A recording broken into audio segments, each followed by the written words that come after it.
show we have ever held with nearly twice as many dogs benched as last year. Refreshments are being served at the marquee at the west end of the grounds. Griffons ready in ring number 2. Next event, number 729.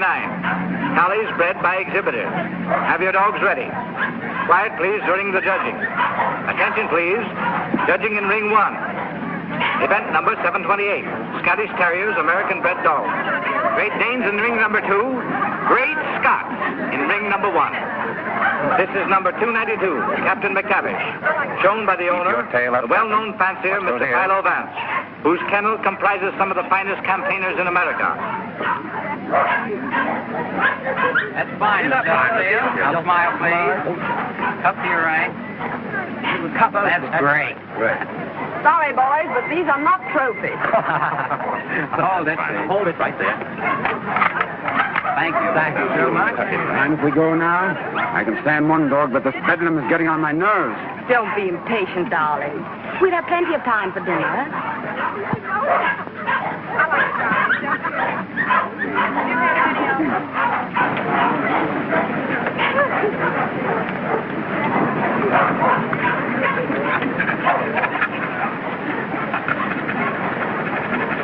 Hold it, 2.5. So.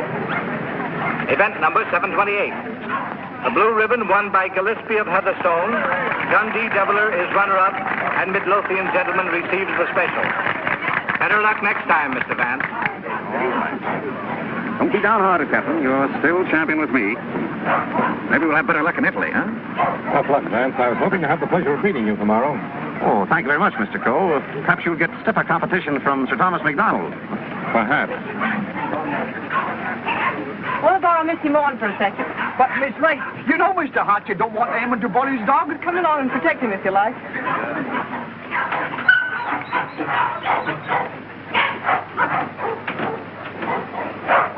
That's enough, Sir Thomas. I wouldn't take off another whiskey. I think you're right, Sandy. Get ready. Hold it. Thanks. There you are, Gilly, laddie. Hello, Hilda. Hello, Tom. Well, what's the idea? Thought we'd do a little private judging. I don't imagine your uncle would particularly approve of this. I'm sure he wouldn't. Hold him a minute, Sandy. Let's take a good look at him. All right. Come on, I'll see. Whip your tail.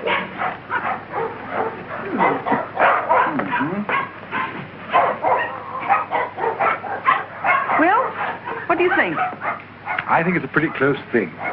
But I'm not worried. Hey, Sandy? I think you bet he's safe, sir. Here we are, sir. What the devil do you think you're doing, Hilda? Well, How do you do? How do you do, sir? I just wanted to prove that you're going to lose money to Tom when these two get into the ring tomorrow. And have you proved it to your satisfaction? So much so that I want you to loan me $1,000 to place on Gilly. Hilda! That's a cheek for you. Wants to bet against me with $1,000 of my own money. I wasn't asking you for your money. I merely want you to loan me some of mine. As long as I control the purse strings, you're not going to do any betting against me. You'll be grateful that I've saved a few thousand of your fortune someday. But don't raise your hopes too high, Hilda. Bring that dog out here. I shouldn't let him worry you, my dear. You knew how I hate him, Tom. Things he's done to me. I despise him. Darling. Now, let's see. Where did I put that? There it is. Unsolved murders. You know, I almost forgot it. I wouldn't have been able to sleep a wink tonight, wondering who murdered who and why. How any intelligent man can read that drivel is beyond me, Brisbane. What time does that Chicago train go? 5 o'clock. Well, it's 4:15. Oh, you've got plenty of time. Yes, I know, but I want to get out of here before Archer gets home. Good afternoon, sir. Afternoon. Is my brother at home? Yes, sir. He's upstairs. Tell him I want to see him. Yes, sir. Your taxi's waiting, sir. All right, there's the bag. Did you get those reservations? Yes, sir. And Mr. Archer told me to tell you he wants to see you, sir. Oh, he did, eh?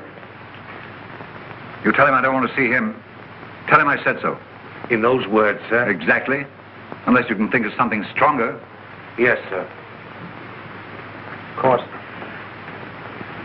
it's none of my business, Brisbane. But I wouldn't talk that way in front of Gamble. I don't trust him. I just couldn't resist it. I'd like to see the look on Archer's face when he tells him. I wouldn't. How the deuce can you stand it here? Why, there wouldn't be enough money in the world to compensate me for being Archer Coe's secretary. Oh, he's not as bad as all that. Say, you better be getting along. There's such a thing as carrying loyalty too far. Don't forget, I overheard a few of his choice remarks to you when you dared suggest that you were in love with Hilda and wanted to marry her. I'm afraid you're taking Archer a little too seriously, old man. Did you deliver my message? I thought it best to wait till you were safely away, sir. Do you mind dropping me off? I have an engagement with Hilda for dinner. Come ahead, come ahead. All aboard! Albany Express, Stanford, Bridgeport, New London, New Haven, Wesley, Providence, Boston.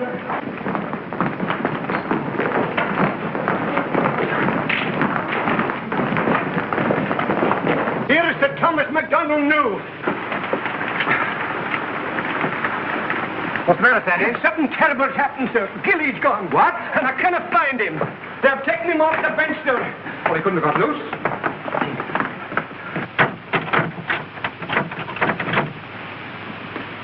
He didn't break that lock himself either. I haven't been away from that dog for 10 minutes all day, sir. I just went into the restaurant to get a wee sandwich, and when I come back, he was gone. Sir Thomas? Yes? I think we found him, sir. Where? Out in the alley, sir.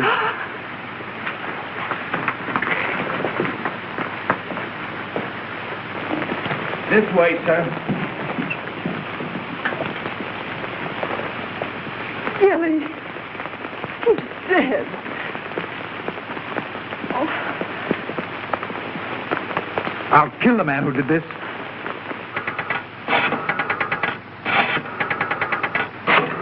Listen, Tom, you mustn't do anything until you're sure clean. I've got my own ideas. Oh, I know Uncle Archer's mean and cruel, but I can't believe he'd do a thing like this.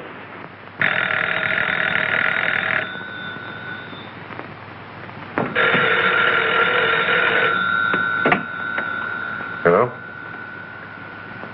I'm sorry, but Mr. Archer Coe isn't here. Your dog dead? Well, I'm terribly sorry.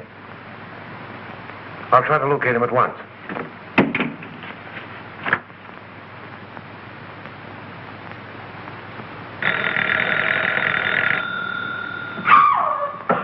Go away from me, you. Get out of here. Get out. I suspected it when I saw you together this afternoon. You're nothing but a two-timing... Get out of my apartment. Get out. From now on, it is your apartment. All yours.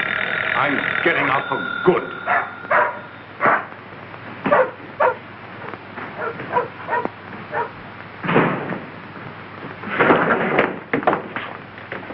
Ah, Mr. Coe. My dear friend, Yes, I see you are. Pardon? Yeah. Oh, I am, how do you say it, tanto allegro. I came to see you. I have received a cable from Milan authorizing me to complete the deal for your Chinese collection and confirming the price of $117,000. Means decorations and all that sort of thing from a very grateful government, I suppose. Oh, un momento. But it's no good now, of course. I've changed my Oh, mind. but you have promised me. You can't go back on your word. What would I tell my people? What would I say? Pity you didn't think of this before. You might have been a little more discreet, eh, Grassi? You have signed a contract with me. Too bad for you. It's still at my home, in my safe. Oh, but you will. Most certainly destroy it. Tonight. I'll tell you what I'll do. I'll give you Miss Delafield for nothing.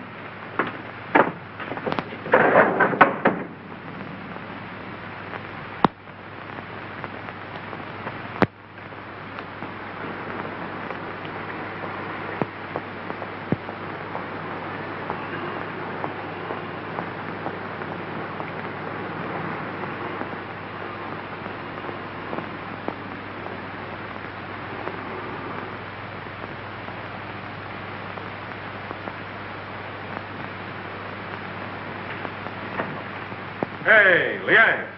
At it again, eh? I was led to believe that a cook's place is in the kitchen. The next time I I have been expecting my dismissal, Mr. Coe. We have served our purpose, these priceless treasures and I.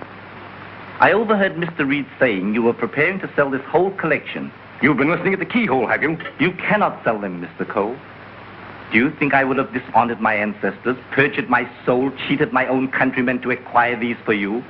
Had I not believed that you would reverence them as I do? That's the worst of your race, a pack of mawkish sentimentalists about your ancestors. I don't need you tonight. Go on, get out. I would suggest you consider most carefully before you sell.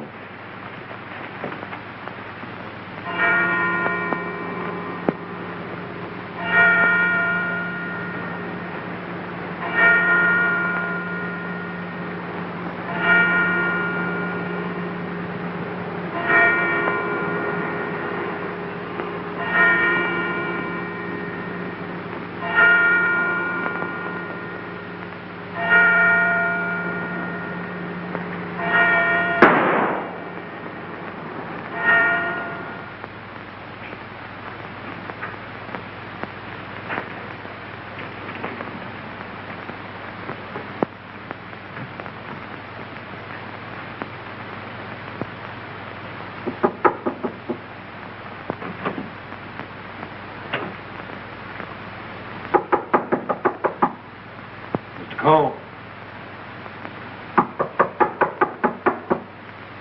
Mr. Coe.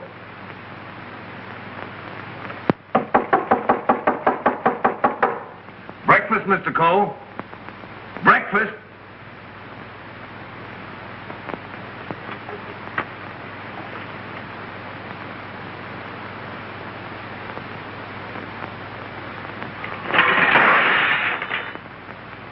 Mr. Wrede! Mr. Wrede! Mr. Wrede! What is it, Gamble? Mr. Coe, Mr. Archer Coe has killed himself. Killed himself? When? How? He's sitting in there like, and the door's bolted. You're positive? Yes, sir, in his bedroom. Phone the police. Yes, sir.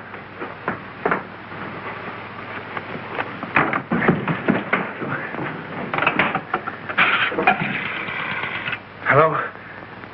Give me police headquarters, quick. Homicide, Sergeant Miller speaking. Wait a minute. I don't get you. Take it easy. All right, let me get it. Suicide. Suicide? Wait a minute, you're not going to run out on this hand. Yep. Who? Archer Coe, 98 East 71st Street. Okay, I got you. Is that it, Sergeant? Yeah. Well, goodbye, Ernest. Sergeant Heath to you, Cub. Kick in with that 6 bits. Oh, relax, will you? This is your case, Sergeant. You better get the boys out. 98 71st Street? That's right. All right, come on, Smith. Tell Dr. Doremus to hurry right out to 98 East 71st Street. Did you say East, Sergeant? East, yes. I got it. Daily Mail? Give me a city desk. Calling car 18, car 18. Oh, times? Charlie Adler. 98 East 71st Street. Last night, Archer Coe committed suicide. Proceed immediately and call your station for instructions.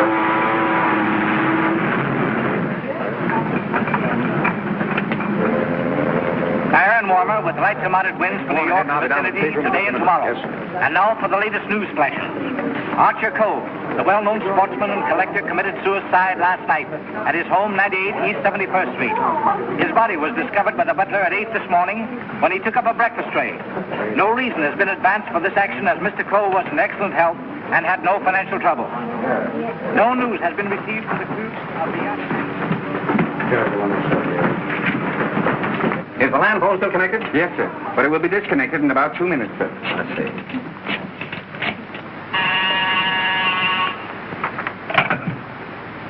Hello? Hello, Markham. Hello, Vance. I thought you were on your way to Italy. I am. Well, I say, Markham, I just heard about Archer Coe. Yes. Too bad he had to bump himself off like that. That's why I called you. Are you sure that he did bump himself off? Well, his butler tells us he's sitting in a locked room with a revolver in his hand and a bullet in his head. I don't know what else you'd call him. I don't want to butt into your affairs, but aren't you a bit hasty in jumping to that conclusion? Hasty? Why? Well, if you knew Archer Coe, you would know that suicide is almost a psychological impossibility for him. Psychological bosh. 2 and 2 make 4, don't they? But how do you know you have 2 and 2? Just let me point out to you. Oh, point out the Statue of Liberty. Say, Vance. Hello? Hello? The land phone has been disconnected, sir. Oh.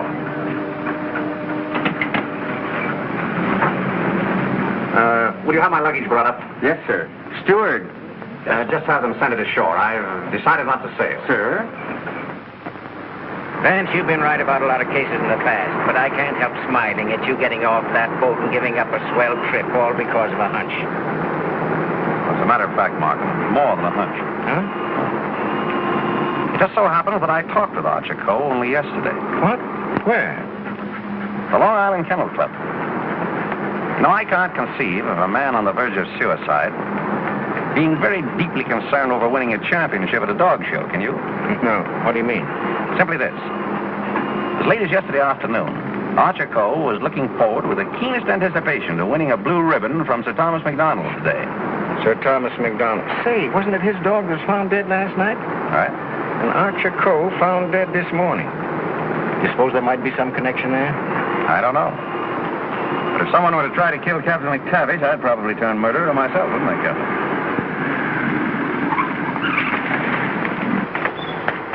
Hello, Mr. Markham. I got your message to hold everything up. What's the idea? Hello, Mr. Vance. Good morning, Sergeant. Well, it's been a long time. Several years. I might have known it would be you, the world's champion troubleshooter. Come on, boys. Come inside. Well, Chief, this is another just open and shut case. Mr. Reed, the secretary. This is Gamble, the butler. Yes, sir. Mr. Markham, the district attorney. How do you do, sir? And, Mr. Vance. How do you do? Everything just as it was? Well, they said they haven't touched anything. We thought it best to leave everything intact, sir. Good. Where's the room? Upstairs. This way, please.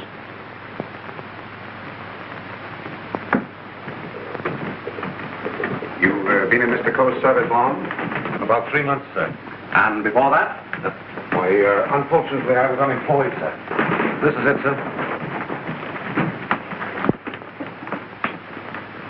Yep, he's there, all right. Just like I told the police on the phone. I tried the door, found it locked, looked through the keyhole, and there he was, dead. I think this is a job for you, Sergeant. Certainly, Mr. Vance.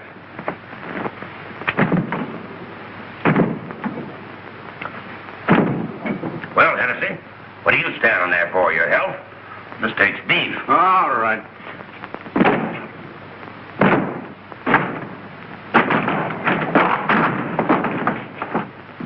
Congratulations, Sergeant.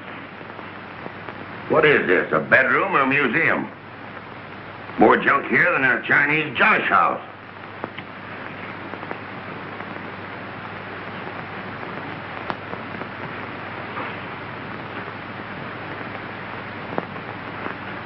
I trust I did the right thing, sir, by not breaking down the door. I realized I could be of no help to him. Oh, he's been quite dead for hours. Bumped himself off, that's plain enough. Certainly looks that way, Vance. I'm afraid your trip was spoiled for nothing. I think not, Markham. This may prove far more interesting than a trip to Europe.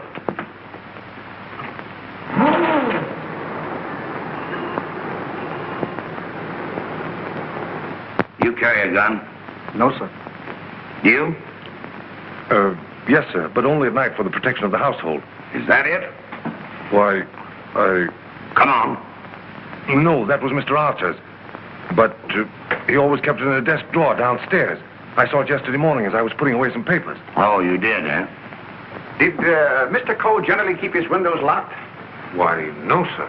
As a matter of fact, he was a great believer in fresh air. Ah, indeed.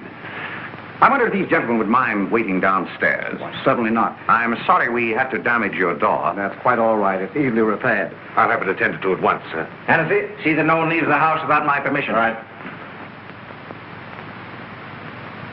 It's as plain as the nose on your face. This guy locked himself in here and blew out his brains. I wish I could agree with you, Sergeant. How the devil could it be anything but suicide?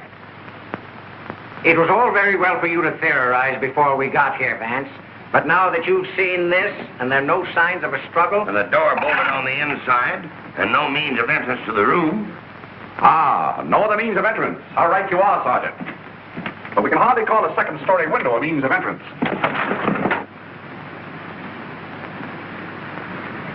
And nothing here that even a human fly could crawl up. So why should Archer Coe lock his windows? Particularly if he was a fresh air enthusiast. I'm afraid your reasoning is not altogether convincing. Well, perhaps so, but Doesn't it strike you as rather odd that a man should suddenly decide to commit suicide while changing from his street clothes to pajamas? Well, why not? A man debating suicide might get partially undressed and walk up and down for hours trying to make up his mind. Yes, he might walk up and down for hours, but not with one shoe half off. No, Markham. Something stopped him as he was removing that shoe. This was supposed to suggest suicide, but someone miscalculated. But you can't get away from that bolted door. I wish I could. The way you figure it out, the man was murdered. As soon as the killer is gone, he gets up, goes and bolts the door, plants himself in a comfortable chair with a loaded gun in his hand to suggest suicide. That's a swell theory.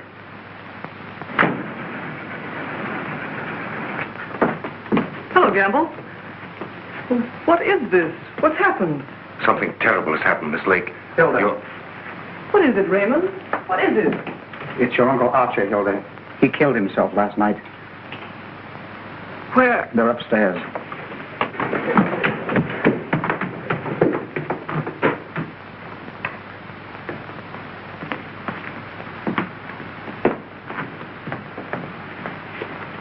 Hey, don't touch that body, miss. Oh, Mr. Vance. How do you do, Miss Lake? This is Mr. Markham, the district attorney. How do you do? Miss Lake, he's Coe's niece. I'm sorry, Miss Lake, but you mustn't touch anything until the medical examiner arrives. It's against regulation. Is it also against regulations to tell me what's happened? We arrived only a few moments ago. We found your uncle as you see him. It has every appearance of suicide. I doubt it. Do you know of anyone who would have reason to kill your uncle? Yes, I had for one. Why, Miss Lake? Because he stood in the way of everything I wanted. He made my life miserable because he held the purse strings. And because he was jealous of every man who came near me. I was afraid of him. Oh, the horrible nights I've spent in this house. Are we to accept your comments as a confession of murder, Miss Lake? Look here, Markham, that's ridiculous. Please, Raymond. I think I can handle this situation myself. When we found your uncle, Miss Lake, the door was bolted from the inside. Bolted inside? Oh.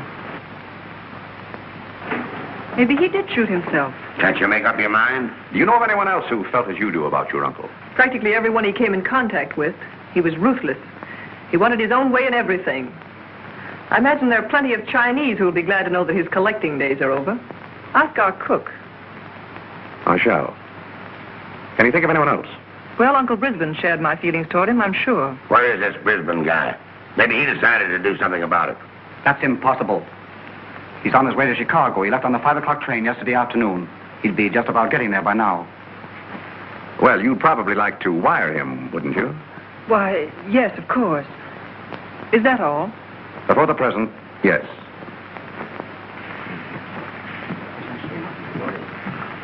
Suppose we check up on Upper Brisbane on that Chicago train. Won't take me but a minute.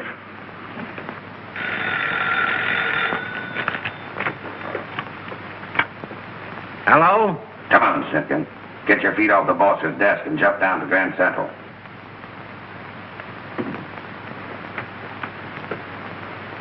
All right, I get you.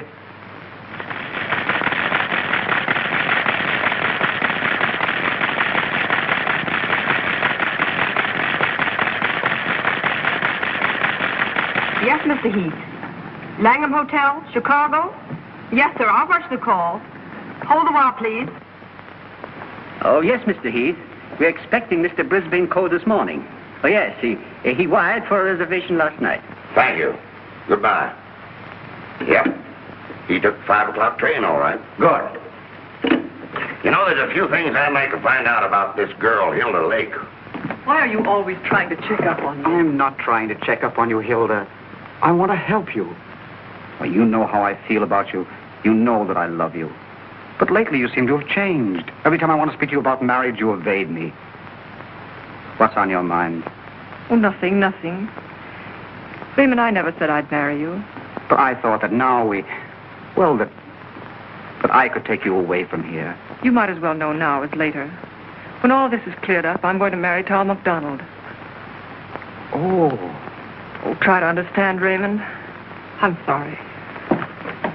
Oh, don't tell me. Come on, don't tell your kid that. Quiet. Oh, suicide, my eye, with the DA himself and Vance on the job? Suicide and that's that. Oh, come on, have a cigar. It's still suicide. Hey, wait a minute. Are you a reporter? No, I'm Sir Thomas MacDonald.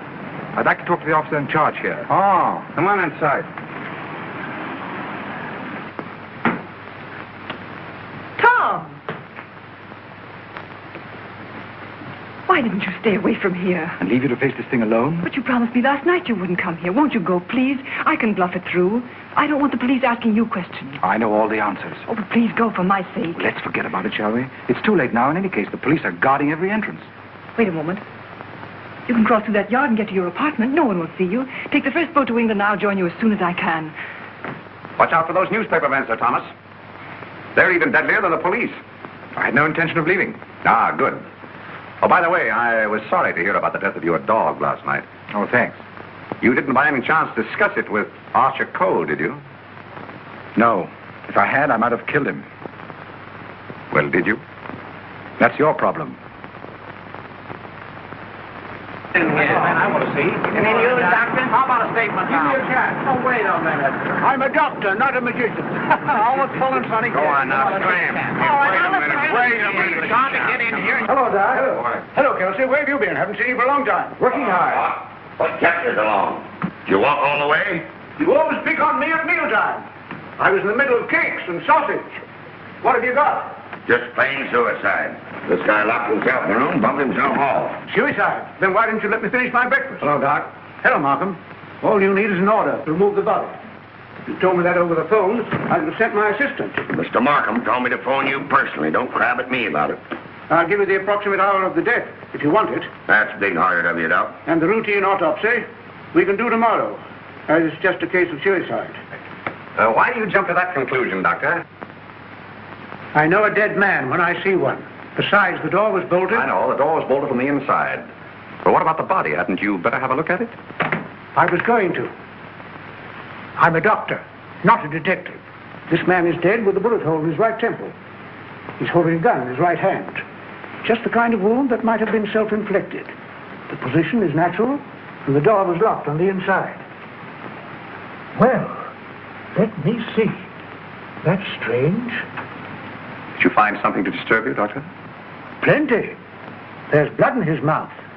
And he's got a skull fracture from some club-like instrument. What about the bullet wound in his temple? There's no blood there. That's so. Gentlemen, when that bullet entered this man's head, he had been dead for hours. Can you place the time of his death? I'd say from 8 to 12 hours ago. Would you say that the revolver was placed in his hand before rigor mortis set in? Yes. Did he die from the effects of the blow on the head? No. Probably rendered him unconscious for a while, but that wouldn't have killed him. Not powerful enough. The blow didn't kill him, the bullet didn't kill him, and yet he's dead. Suppose we try to find out just what did kill him. Glad you thought of that, Mr. Vance. It's not a bad idea. Perhaps I'd better take another look. All right, boys. Let's pick up these clues before they get mussed up here. Thanks. Just a minute, Doc, please. Ready? Give me a hand, Sergeant. Help me lift the body over to bed. Where do you want to put it? All right, boys. The regular routine. Get this body over on the bed. Around the handles, around the body. Get that leak and fly. All right, now we get a hole. A little black powder. Hey, here they come, boys. All right. Lift them easy. Easy. Very good. Now then. All right, just a little more that way. All right, Sam. Where you, Doc? That's it. There couldn't have been much of a struggle. His hair isn't even mussed. Maybe somebody slugged him and then combed his hair. By George! Now I've got it. Stabbed below the left shoulder blade, near the spine. There's no external bleeding. Internal hemorrhage, huh? That's it. What do you think of the suicide theory now, Sergeant? Well, it's slightly complicated for him to shot, slugged, and stabbed himself, particularly in the back. Yes, very complicated. Oh, Markham. Yes. You see, there's no hole in the back of his pajama jacket. So he couldn't have been wearing that when he was stabbed. To get this. There's a hole in the back of his coat and another in his waistcoat, blood-stained.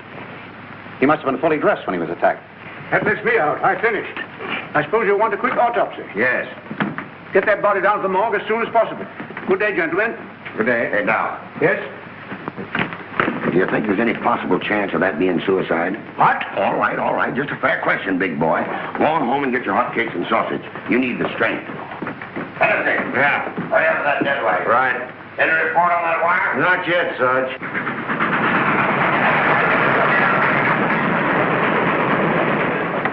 Send a wire to this guy Markham, 98 East 71st Street, New York City, and tell him, Brisbane Coe not aboard this train. Wallace, conductor, train number 7. Sit down.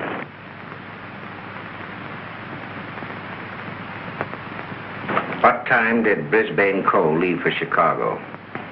In time to catch the 5 o'clock train, sir. How do you know he caught the 5 o'clock train? I phoned for the reservation, brought him his walking stick and overcoat, and put his bag in the taxi. Ah. Did you remain in the house all evening? Why, no, sir. I went out about 6:30. It was a servant's night off. Everyone was out to dinner.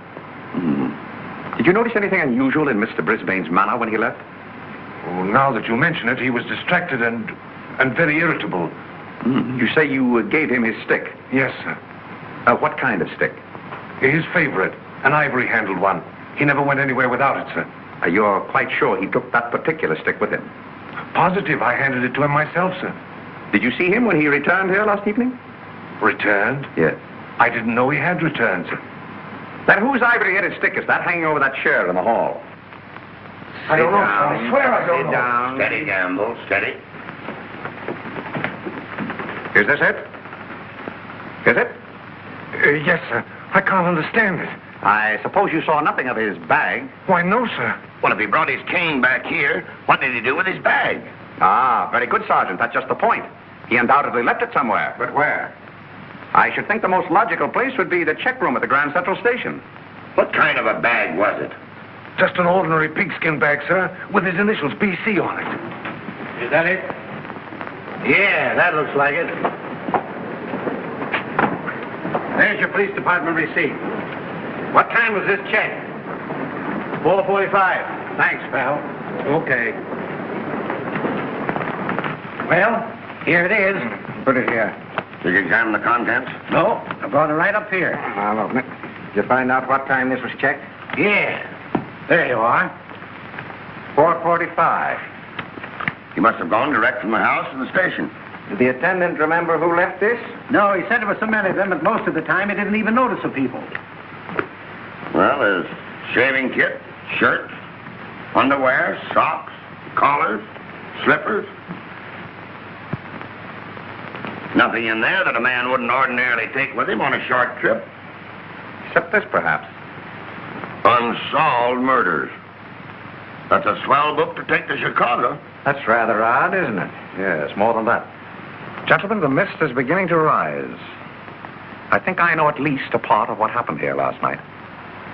How about this?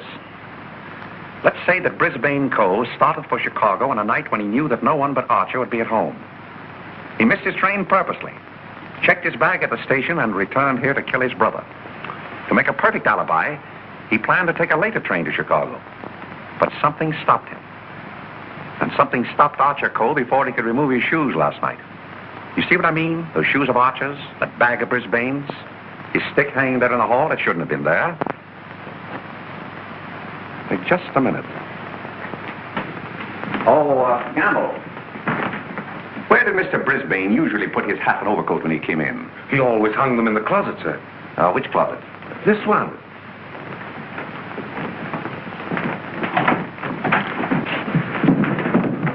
Oh!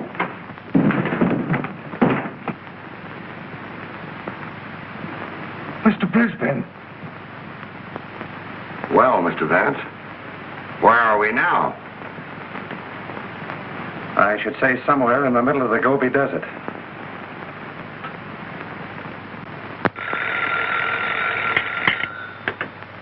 Hello. What? Again?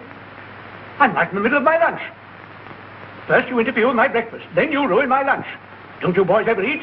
No, I'm on a diet. Oh, all right. Hello. All right, I'll attend to that later. Get me the wagon and the fingerprint gang.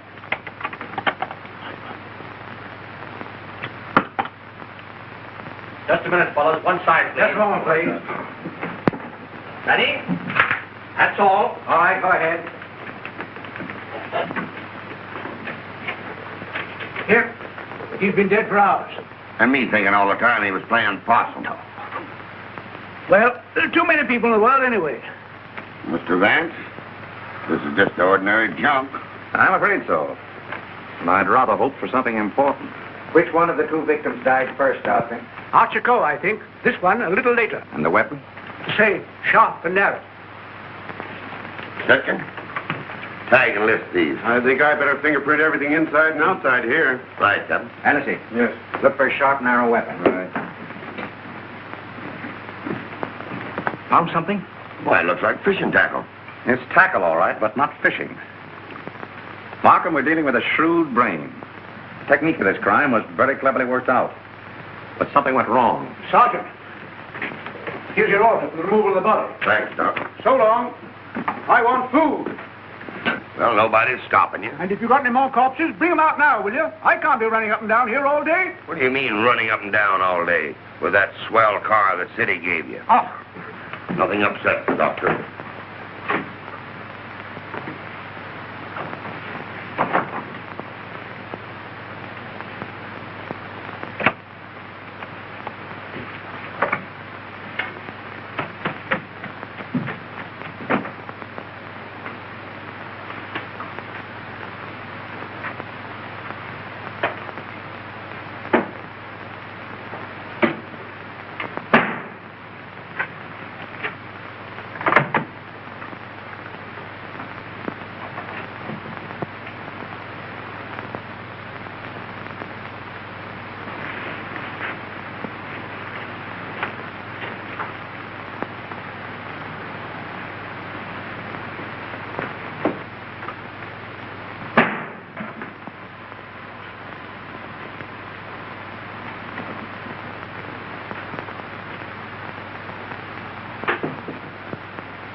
Hiya, Captain.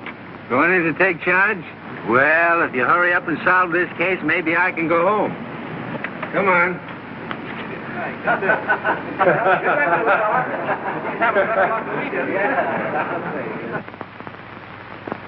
I can handle everything if I don't get too much interference. Oh, Markham. Yes? You're just in time for a demonstration. I think I can show you how Brisbane Coe used this fishing tackle. He started for Chicago and merely to provide an alibi. He had other plans in this room. Watch this. Notice the bent pin which is hooked on the bolt handle? This is attached to the string I am now pulling through the keyhole. If you follow the string, you will see that it passes around a pin in the wall. This acts as a pulley, and is also attached to a string passing through the keyhole. You see, the bolt is now being forced into its socket. Well, upon my word. I now pull the first string through the keyhole, and then the second string. And with it comes the pin, leaving no evidence. Now let me in. It worked? Yes, it worked. Well, that explains that then. Very clever. It could have been done that way, but if Brisbane killed Archer Coe, who killed Brisbane and hung him in the closet? Why did he do it? That's what we want to find out, isn't it? Exactly. Yeah.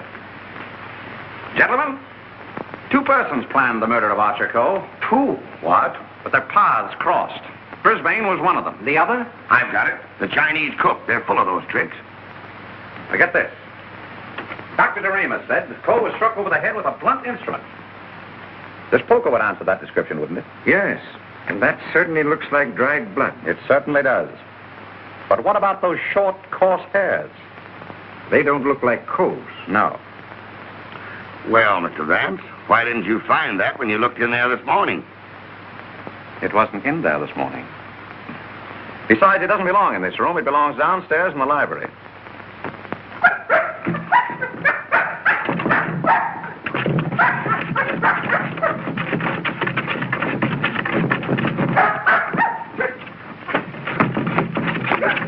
that you, Captain? What's the matter with you? What is it, Captain? What is it, Captain? Are you all down here?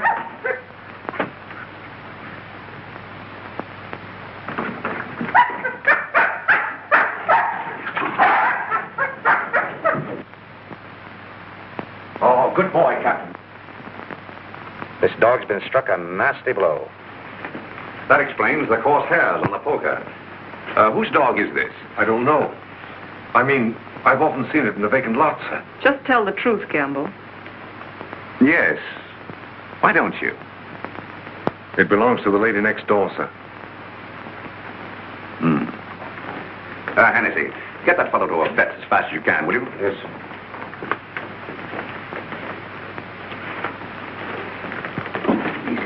Easy.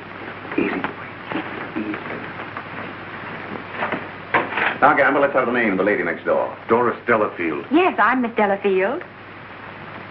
Won't you sit down, gentlemen? Thank you. I'm sorry I didn't win you a trophy at the dog show.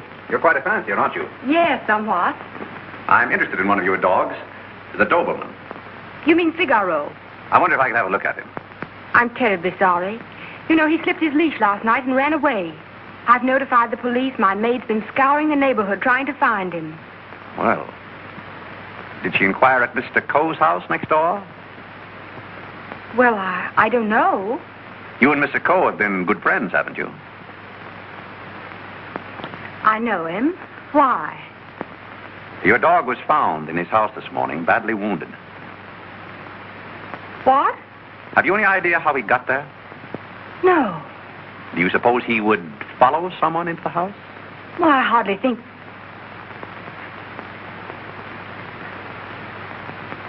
Now, what are you driving at? Mr. Archer Coe and his brother were murdered last night. Murdered? I was afraid that... Just a moment. Hello. Is that Miss Doris Delafield's apartment? Would you please tell Miss Delafield that we couldn't get the reservations for her and Mr. Grassi on A deck, and ask her if B deck would be satisfactory? Miss Delafield will not be sailing. You can cancel a reservation for them both. Both? Do you mind telling me whom the other reservation was for? I refuse to answer that question. Would it be Mr. Grassi? But I am Mr. Grassi. And if I didn't cancel those reservations, who did? What? Miss Delafield. Oh, no, she didn't. No, really, there's been a mistake. As soon as I can find out about this, I'll call you back.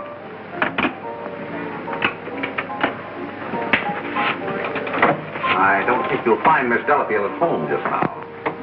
And as for the cancellation of your steamship reservations, we regret very much that it was necessary. Who are you? This is Mr. Markham, the district attorney. Oh, I'm honored, but I'm afraid I don't quite understand. It's about this. As a matter of fact, Mr. Coe didn't commit suicide. He was murdered. Murdered? Would you mind coming along with us? Just a little matter of comparing fingerprints. No, not in the least.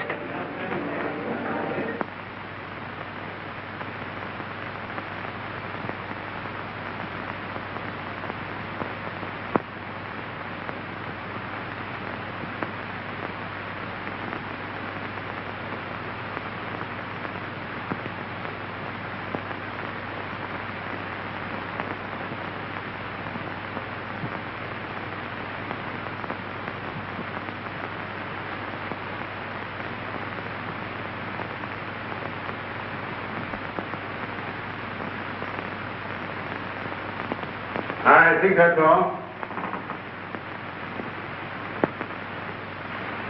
Found anything yet? The one taken from the doorknob is too blurred for identification, but this one is very clear. It appears to be that of Liang, the Chinese cook.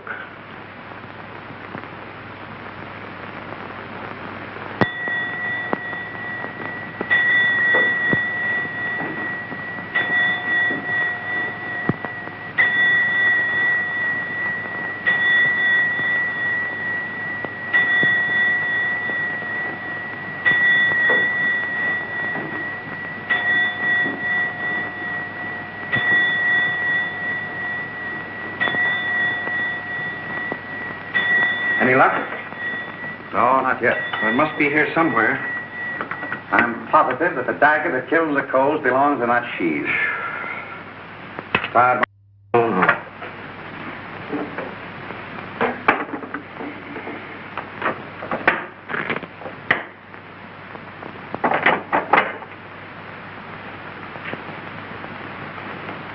Well.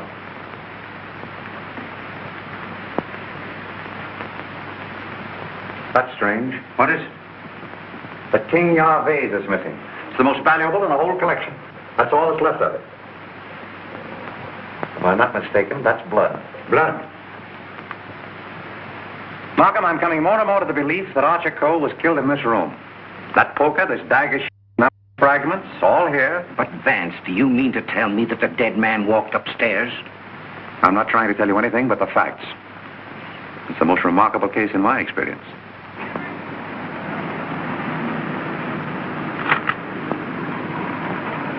Find anything, Cap? Yes, sir. Plenty.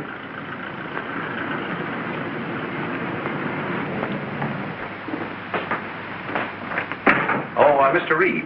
Oh, yes, Mr. Vance. Would you step in for a moment, please? Oh, certainly. Smoke? No, thanks. Did you notice that the Ting Yao was missing? Missing? Why, it was here yesterday evening. At what time? At about 6:30 or 7 o'clock. I came back to talk to Mr. Coe. About what? Well, as a matter of fact, I wanted to quit my job as his secretary. Oh, you'd been having some difficulties with him? It was rather a personal matter. I wanted his permission to marry Miss Lake. What did he say to that? He ordered me out. You went? Yes. Where? I went to find Miss Lake. I thought she was at the Kennel Club, but I had a punch, so it was rather late when I got there. She'd already left with Thomas MacDonald. Then I came home and went directly to bed. Did you hear anything or see anything when you came into the house? No. But after I'd been in bed for a while, I heard some noises downstairs. I opened the door and looked down, but it was only Liang, the Chinese cook, coming in. Was he customarily noisy in entering the house? Oh, as a matter of fact, it's the first time I ever heard him come in. Indeed. Well, I think... Reed, thank you. Thank you. If there's anything I can do to help, let me know. Right. Good night. Good night. I think I'd check up on that Kennel Club alibi. I will. You might have those fragments checked for fingerprints, if you will. Yes. Meanwhile, I'll do a little exploring in the kitchen.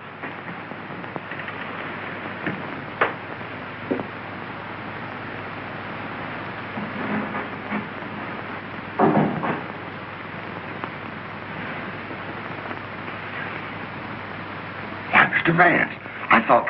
Get Markham.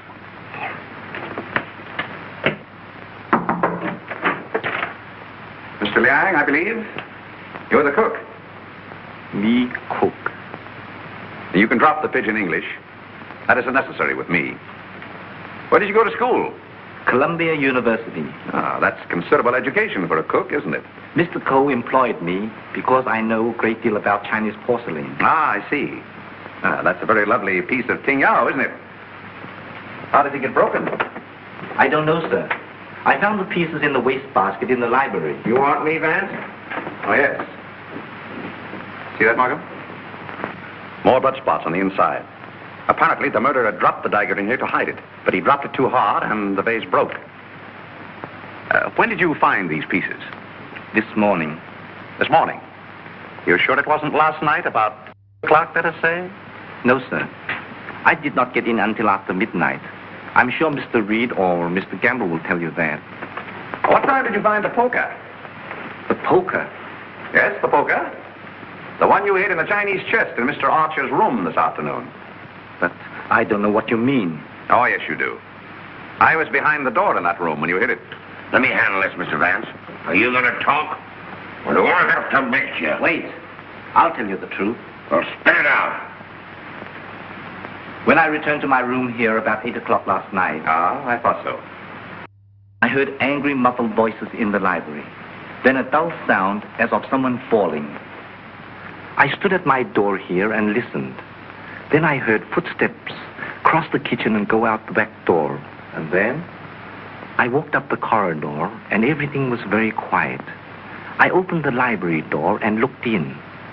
The furniture was overturned. The poker was there. The desk was disarranged, and the valuable Tengu vase was broken. I thought there must be something wrong, so I went upstairs and looked into Mr. Coe's bedroom. He was dead. Fearing that I might be suspected, I went back to the library and picked up the broken pieces of the vase, and together with the poker, I took them to my room. And knowing that you were alone in the house, you were afraid you might be suspected. So you hid the weapons and left. Yes, sir. You returned to the house about midnight and purposely made a lot of noise so as to establish your alibi. Is that right? Yes, sir. All right, then. Where'd you put the dagger? I did not find the dagger. Don't give me that. What did you do with it after you stuck it in Archer Coe's back? I've got it, Mr. Markham. Yes? What? Fingerprint on this broken fragment belongs to the Italian, Eduardo Grassi. Well, Mr. Vance, looks like somebody else miscalculated. Yep, it fits. That doesn't prove anything. What about this?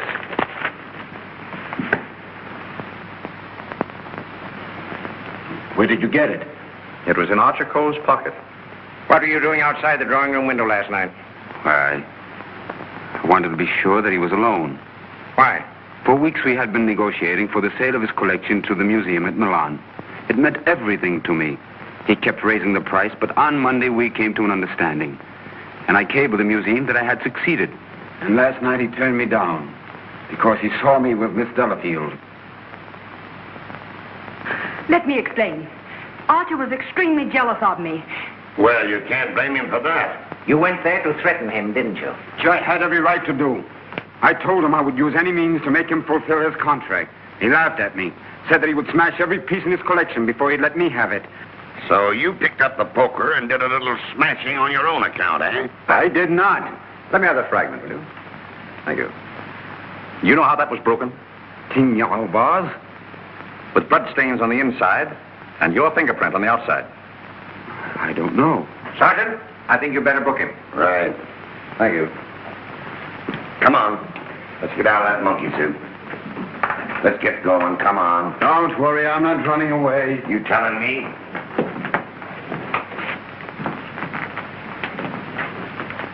I suspected the Italian all along. Exactly. But why should Grassi also stab Brisbane? And what about the Doberman? You see, Markham, we have nearly all the pieces of the puzzle, but none of them seems to fit. Here we are. This isn't it. This is the basement. I know. Come on. I just want to see where this goes.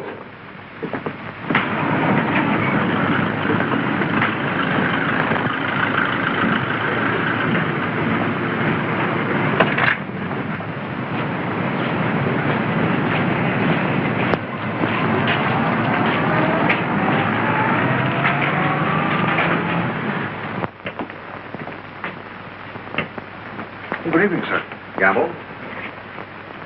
By the way, how long have you been using that name? All my life, sir. Dubois checked Gamble's fingerprints at the Identification Bureau, and who do you think he turns out to be? Not Gamble? No. Atlantic Eddie. He used to work the boats on both sides of the ocean. Honestly, Mr. Vance, I haven't turned a trick in 5 years. Oh, that's all right, Eddie. I just wanted to let you know that we're old pals. Sir, someone slipped in the back door and went into one of the front rooms.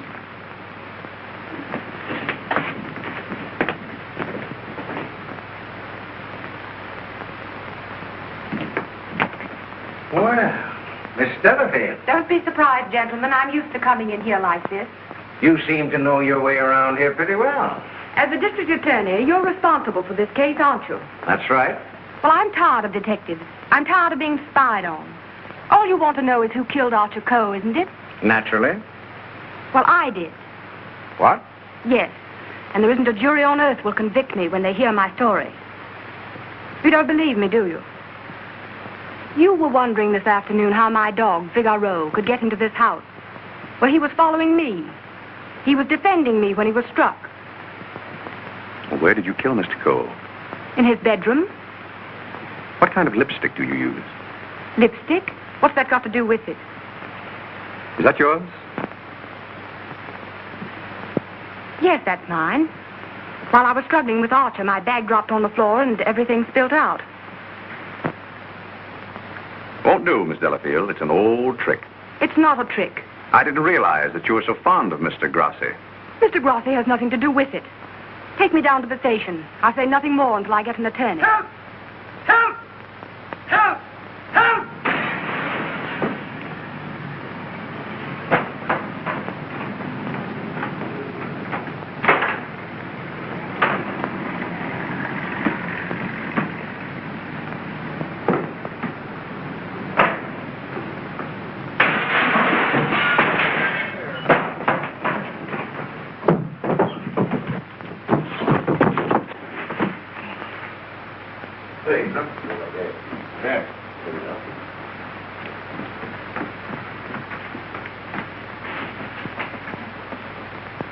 This guy's been stabbed, hasn't he?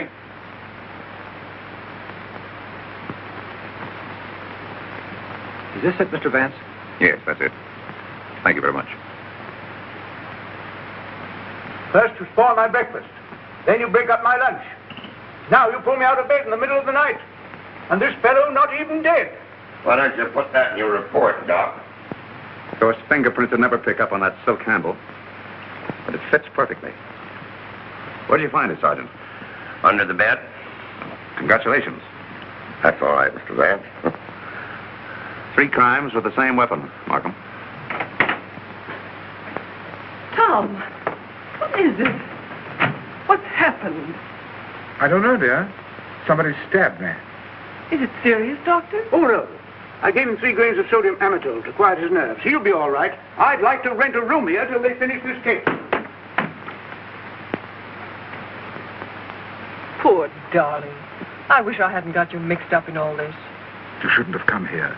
Let me see this through alone. I won't leave you. Can't we get away from here? We leave tomorrow. Together. Well, what do you think about it, Doc? Well, the thrust punctured the median basilic vein and caused a hemorrhage. Could the wound have been self-inflicted, Doctor? I'm the city butcher, not the detective. Don't bother me with any murders after 3 tomorrow. I'm going to the World Series. Hey, Doc, phone me the score between innings, will you? Get these people out of this. What are they waiting for? We just want to ask you a few questions, Sir Thomas. You say that when you were stabbed, you saw nothing, huh? That's right. It was dark. I heard a noise and jumped out of bed. Somebody threw a chair and just missed my head and struck the window. I shouted for help and ran towards the door. Then I felt a sharp pain in my arm as I lost consciousness. Knife by a ghost. That's a hot one. I think he done it himself. How dare you? That's not fair. Do you know anything about that? Where'd you find it? Under your bed. I never saw it before. Yeah. Like I never saw a pair of handcuffs. You've no right to question him now in this condition. Rather funny.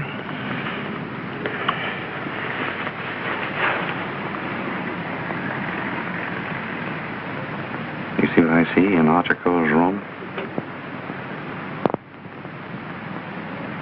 I have a suspicion that whoever killed the Coes came from this house. Probably from this room.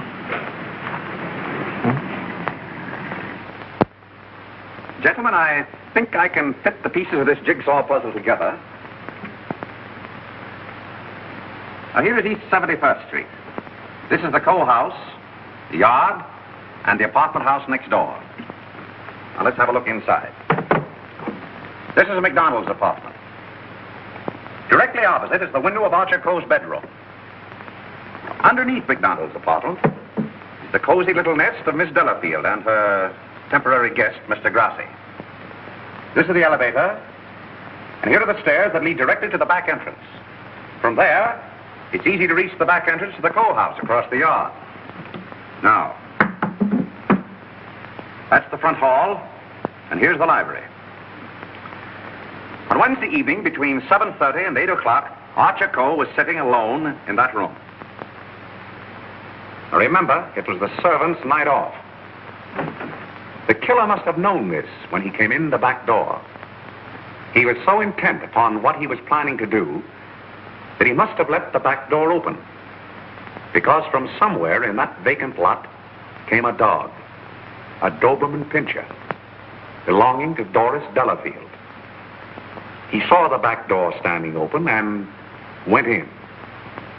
Meanwhile, the killer was moving along the hall toward the library, making absolutely sure that Archer Coe was alone. He knew exactly where he was going and exactly what he was going to do. He came so silently that it must have startled Archer Coe when he looked up and saw him carefully closing the door. It is my conjecture, gentlemen, that a terrific argument took place. Archer Coe must have struck him, and as he fell back, he picked up the poker as the first weapon that came into his hand. He struck Archer Coe on the head. Coe collapsed across the desk, his hands groping in the drawer of the desk for his gun. Then, in a blind rage of the moment, the killer saw a Chinese dagger. He seized it and stabbed Archer Coe in the back. Coe probably fell to the floor. Meantime, our Doberman Pinscher was coming closer and closer, probably attracted by the sound of the struggle in the library. As the killer opened the door to escape, he saw the Doberman Pinscher in the hall coming toward him. He again picked up the poker as the dog entered the room. True to the instinct of his breed, the dog sensed an enemy. He leaped. The killer struck, and the dog fell, badly wounded. Now he tried to hide the dagger in the Tingya vase. He dropped it too hard, and the porcelain broke into bits.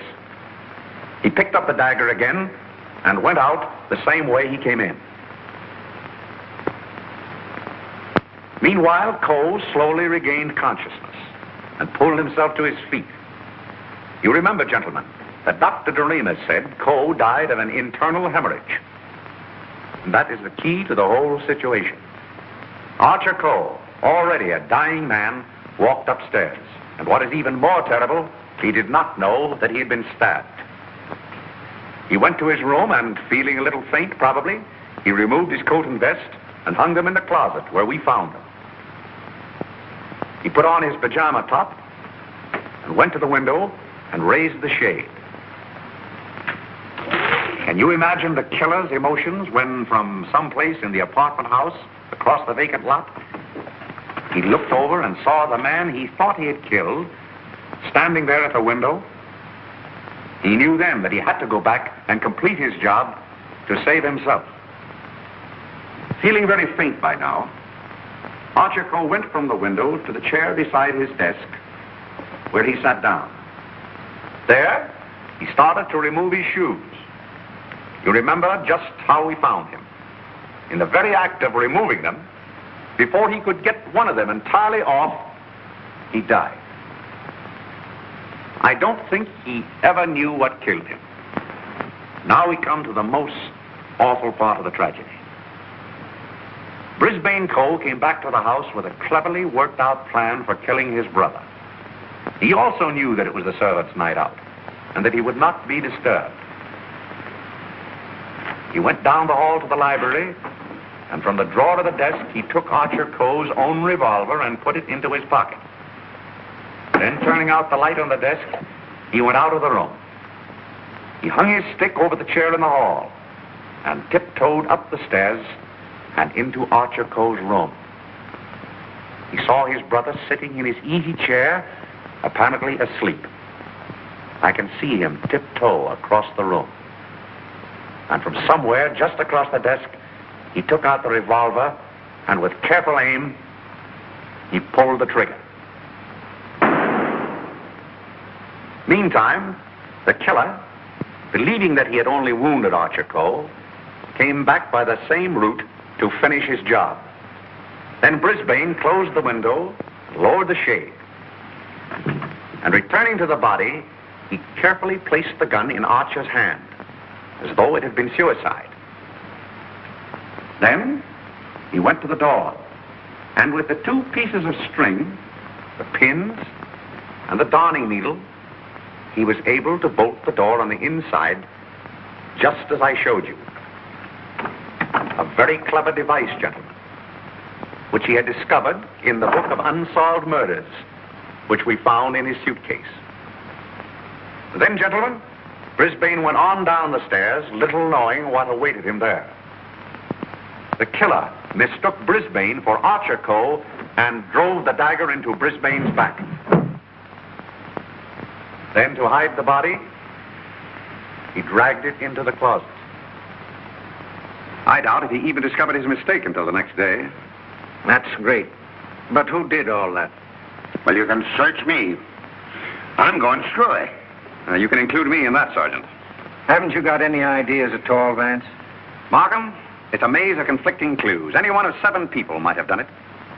But we couldn't convict 7 people, Mr. Vance. You couldn't convict one with the evidence you've got.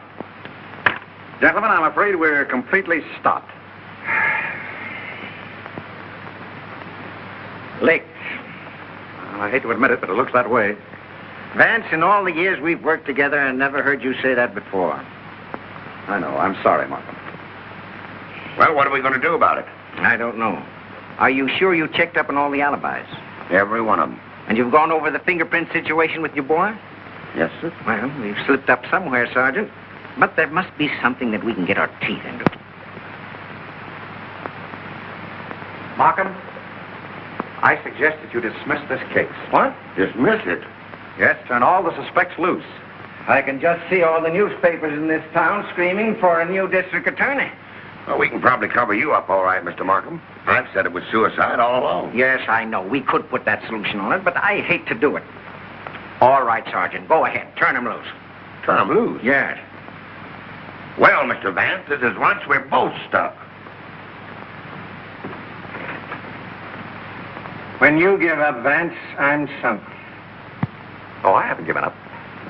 I have another idea. Huh? If it works, I'll have your killer for you in half an hour. I'm going to arrange a little meeting with him now. What? But you let me dismiss all the suspects. Yeah, that's just what I wanted you to do.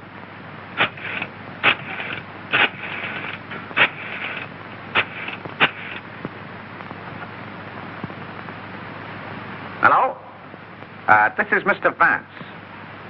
I hope I haven't disturbed you. I wonder if you'd do me a little favor. Mr. Markham. Yes. Let's see you a minute. That suicide story might work all right for Archer Coe, but I forgot all about Brisbane. Well, never mind about that now. Just release the suspects as I told you. All right. That's it. Yes? That's right. At 4:30. And just get him into an argument. Oh, I'll have him with me. I'm depending on his instinct. That's right. Thanks. If we can catch him off his guard, I think he'll give himself away. Come on, Markham. We've got to get there before 4:25. Mr. Vance. They're in the library now. Oh, darling, let me help you. All right, Kathy.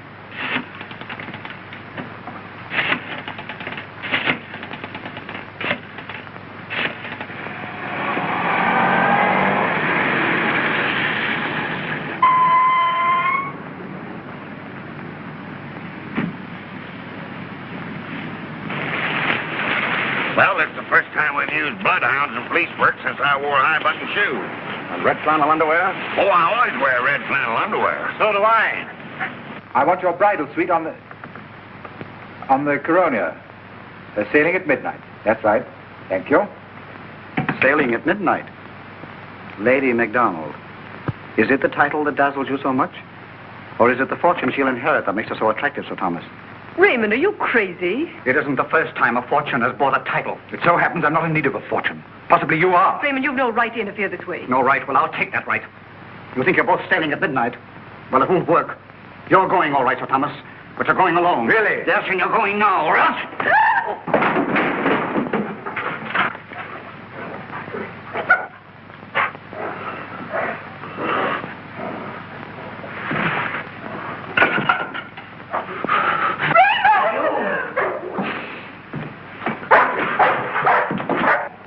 The poker again, huh?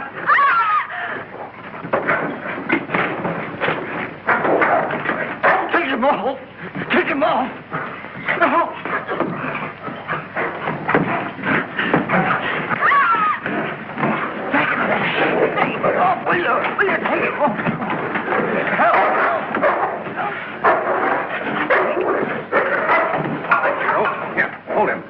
Why did you kill Archer Coe? Why did you kill him? I didn't mean to kill him. But you did, eh? I tell you, I didn't mean to kill him. He struck me when I told him I wanted to marry Hilda. And I lost my head. I hit him with a poker. I don't remember anything after that. What about Brisbane? It was a terrible mistake. And MacDonald? I still would kill him if I could. There's your man, Sergeant. You made a fatal mistake, Reed, when you reached for that poker. Somebody swiped my bracelets. You dropped them in the pantry. Oh. All right, Hennessy. Take down booking. I want to thank you very much for your cooperation. Not at all. It was Sir Thomas I telephoned from your office, Markham. He very cleverly helped to stage this little scene. We have to thank the dog for the rest. Well, we did it again, Mr. Vance. Congratulations, Sergeant. Thank you. I'll certainly mention you in my story to the papers. Thank you. Oh, that's all right, Mr. Vance.